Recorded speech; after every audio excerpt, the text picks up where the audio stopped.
I first saw Elvis Presley on the Ed Sullivan Show, and I saw about 500 young girls screaming at him, and I realized right then and there that that's what I wanted to do. But once I got into really looking at music and understanding music and learning to play music, I would say my earliest influences were people like B.B. King, Chet Atkins, people that really had a masterful hand in both blues, country, unique techniques. Later, obviously, it was people like Jimi Hendrix and Jimmy Page and those kind of people that had really unique kind of rock and roll styles. Eric Clapton was a big influence along the way. But my earliest influences were B.B. King and Chet Atkins. Well, I was actually living in Boston working in a studio from 9 to 6. I'd get out of that studio, I'd get on a train and go to downtown Cambridge. And I would play nylon string guitar in the Holiday Inn while people were eating dinner and ordering wine like everybody else works at a gig. And I developed being able to play movie themes, just about anything on that gut string guitar by myself. Back in the kitchen, I had a fake book. So somebody asked me for a special song for their anniversary. I'd go, I'll do this right after I get back from my next break. I'd go back in the kitchen, open up the fake book, learn how to play the song, go back out and dedicate it to them for their anniversary.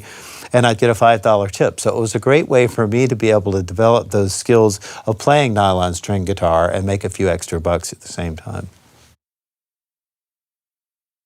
Of all the guitars in my collection that I love the most, it's got to be a 59 Les Paul Sunburst. I just love that guitar when I first picked it up, and I still have it today. As a matter of fact, it's the one that I used on Hotel California and many Eagles records, and I still record with it today. I don't tour with it because I'm afraid it'll either be lost or damaged or stolen, but I do still love the feel of that guitar. I actually recorded the music for that on a TAC 4-track tape recorder in my one-year-old daughter's bedroom, which was my temporary demo studio when she was awake. I'd go in and write tracks for what was going to become the Hotel California record.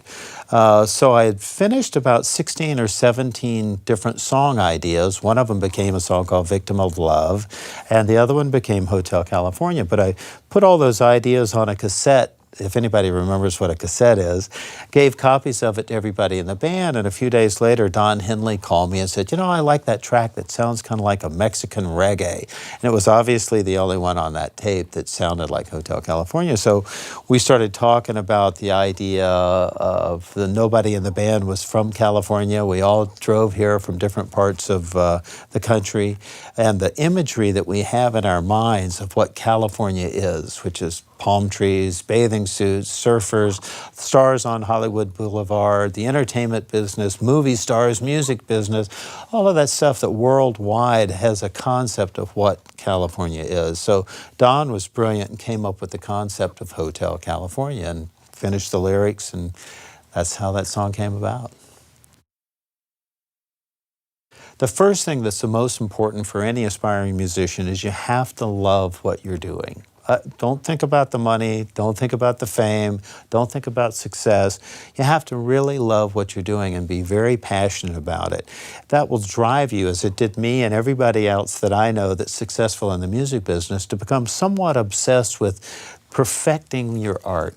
Whether it's writing, playing, singing, whatever it is you're doing, you have to be able to just be obsessed with it and put in the 10,000 hours per se to really master it to the point where you stand head and shoulders above a lot of people in your business. So the first thing that you have to really decide is this something I really love doing? If it's not something you really love doing, stop right now and just go watch people in a show or something. But if you really truly love it, then you're going to be doing not work, but you're going to be doing what you love to do. So, you know, to me, that's the key to being successful in the music business.